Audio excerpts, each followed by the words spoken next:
اگر آپ ابھی تک نہیں بوجھ پائے تو ہنٹ یہ ہے کہ جب بادشاہ نے بہرام کو دیکھا تو بہرام کی داڑھی اور سر کے بال کافی بڑے ہوئے تھے۔ اس جملے پر غور کریں تو آپ کو جواب مل جائے گا۔ ٹائم دوبارہ سٹارٹ کرتے ہیں۔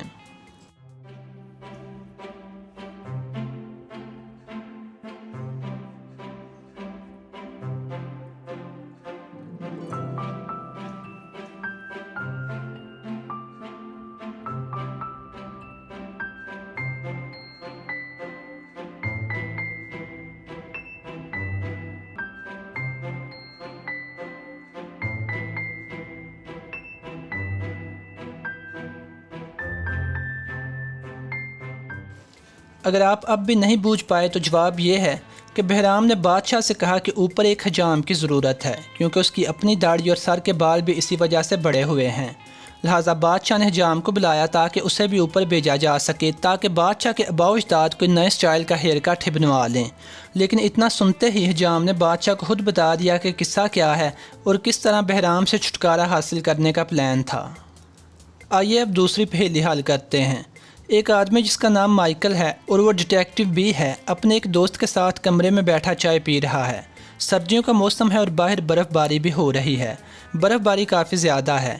مائیکل چائے پیتے پیتے کھڑکی کے پاس آ کے کھڑا ہوتا ہے تاکہ باہر کے منظر سے لطف اندوز ہو سکے، لیکن برف باری اتنی زیادہ ہے کہ مشکل سے 10 فٹ تک ہی نظر جاتی ہوگی۔ لہٰذا مائیکل دوبارہ آ کے اپنے دوست کے پاس کرسی پہ بیٹھ جاتا ہے اور دونوں باتیں کرنے لگتے ہیں۔ ابھی تھوڑی دیر ہی گزرتی ہے کہ دونوں کو ایک عورت کے چلانے کی آواز سنائی دیتی ہے۔ دونوں الرٹ ہو جاتے ہیں۔ مائیکل کھڑکی سے باہر دیکھتا ہے کہ پتہ چل سکے کہ قصہ کیا ہے اور آواز کس مکان سے آئی ہے، لیکن برف باری کی وجہ سے کچھ دیکھ نہیں پاتا۔ دونوں بڑے اٹینٹیو ہو کے کھڑے ہو جاتے ہیں کہ چیخ دوبارہ آئے گی تو اندازہ لگانے کی کوشش کریں گے، لیکن چیخ دوبارہ نہیں آتی۔ کچھ دیر دونوں کھڑے رہتے ہیں، پھر جا کے بیٹھ جاتے ہیں اور دوبارہ باتیں شروع کر دیتے ہیں۔ کچھ دیر بعد فون کی گھنٹی بجتی ہے۔ مائیکل فون اٹھاتا ہے۔ آگے سے ایک پولیس والا بولتا ہے اور مائیکل سے کہتا ہے کہ اس کے گھر کے قریب ہی ایک قتل کی واردات ہوئی ہے۔ پولیس والا اسے گھر کا ایگزیکٹ ایڈریس دیتا ہے اور کہتا ہے کہ وہ جلدی جائے اور جا کے ابتدائی کارروائی شروع کرے۔ مائیکل اور اس کا دوست موقع واردات پہ پہنچ جاتے ہیں، جو کہ ان کے گھر سے تھوڑے ہی فاصلے پر ہے۔ وہاں پہنچنے پہ انہیں ایک عورت کی لاش ملتی ہے۔ مائیکل دیکھتے ہی سمجھ جاتا ہے کہ عورت کو چاقو کے وار سے قتل کیا گیا ہے۔ موقع واردات پہ عورت کی ڈیڈ باڈی کے پاس اس کی ایک ملازمہ اور ایک ملازم بھی کھڑے ہیں۔ عورت کا ملازم جس کا نام کیون ہے وہ اس وقت ڈیوٹی پہ تھا، جبکہ اس کی ملازمہ اپنے گھر میں تھی۔ ملازمہ کا گھر قتل ہونے والی عورت کے گھر کے بالکل سامنے کوئی 20 گز کے فاصلے پہ تھا۔ ان دونوں کے گھروں کے درمیان میں سے ایک سڑک گزرتی تھی، لیکن دونوں کے گھر آمنے سامنے ہی تھے۔ جس کمرے میں عورت کا قتل ہوا وہ کمرہ بھی ملازمہ کے گھر کی کھڑکی سے دیکھا جا سکتا تھا۔ ڈیٹیکٹیو مائیکل نے پہلے ملازمہ سے پوچھا کہ کیا معاملہ ہے۔ ملازمہ نے کہا کہ وہ اپنے گھر میں کام کر رہی تھی کہ اچانک اس نے اپنی مالکن کے چلانے کی آواز سنی۔ جب اس نے کھڑکی میں سے دیکھا تو ملازم کیون مالکن پہ چاقو کے وار کر رہا تھا۔ وہ فوراً مالکن کی مدد کرنے آئی، لیکن کیون نے اس پہ بھی حملہ کر دیا اور اسے بھی زخمی کر دیا۔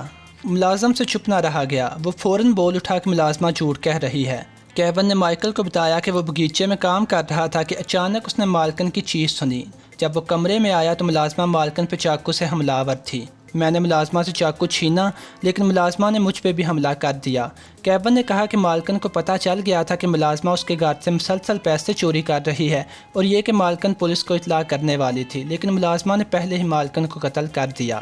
ڈیٹیکٹیو مائیکل کے دوست نے کہا کہ معاملہ بڑا الجھا ہوا ہے۔ دونوں یعنی ملازم اور ملازمہ کے فنگر پرنٹس بھی چاقو پہ مل جائیں گے، کیونکہ ایک نے چاقو دوسرے سے چھینا ہے، اس لیے فیصلہ کرنا بڑا مشکل ہے کہ کون سچا ہے۔ ڈیٹیکٹیو مائیکل نے تھوڑی دیر کے لیے سوچا اور پھر اپنے دوست سے کہا کہ وہ ملازمہ کو بازو سے پکڑ کے اپنے ساتھ لے چلے۔ یقیناً یہ جھوٹ کہہ رہی ہے اور یہ کہ مالکن کو قتل بھی اسی نے کیا ہے۔ اب آپ نے بتانا یہ ہے کہ ڈیٹیکٹیو نے کیسے نتیجہ نکالا کہ قاتل ملازمہ ہی ہے۔ سوچنے کے لیے آپ کے پاس 30 سیکنڈز ہیں۔ اگر زیادہ دیر کے لیے سوچنا ہو تو ویڈیو پاز کر کے سوچ لیجئے گا۔ اگر آپ نے دونوں کی کہانی دوبارہ سننی ہو تو پھر بھی حرج نہیں، ویڈیو بیک کر کے سن لیجئے۔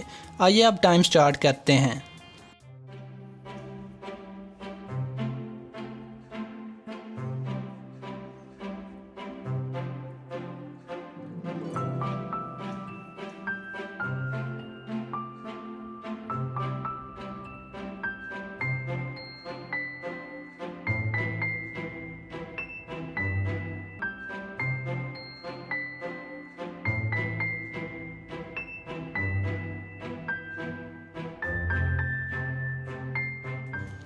اگر آپ ابھی تک نہیں بوجھ پائے تو ہنٹ یہ ہے کہ ملازمہ اپنی مالکن کے گھر کے سامنے رہتی ہے اور دونوں کے گھر کا فاصلہ کم از کم 20 گز ہے۔ ٹائم دوبارہ سٹارٹ کرتے ہیں۔